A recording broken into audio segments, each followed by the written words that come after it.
আর পিছনে আপনি যে গরু দেখতে পাচ্ছেন আপনারা, এই গরুর নাম হচ্ছে কবির বকুল। তারা এই গরুর নাম কবির বকুল রেখেছে একজন গীতিকারের নামে। সেই গীতিকারের কবির বকুলের গান আজকে তাদের ব্যাপারীরা গান গেয়ে আমাদেরকে শোনাবে। প্রিয় দর্শক, আপনারা গরুর হাটে আসছেন দিয়াবাড়ি। তো আমাদের এখানে অনেক হাটে অনেক ধরনের গরু আসছে, গরুর নামও রাখা আছে।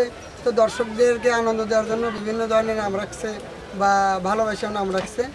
তো আমাদের গরুর নাম কবির বকুল। তো কবির বকুলের গান না হলেও একটি গান হয়তো বলবো আমি। বলেন বলেন।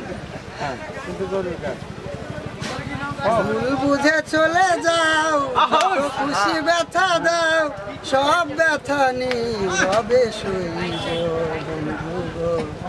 তোমার লেখা গান আমি গাইব বন্ধু গো, তোমার লেখা গান আমি গাইব। যে গানের বিনিময়ে এত ভালোবাসা, সেই গানের বিনিময়ে ছন্দ লেখা হয়েছে না।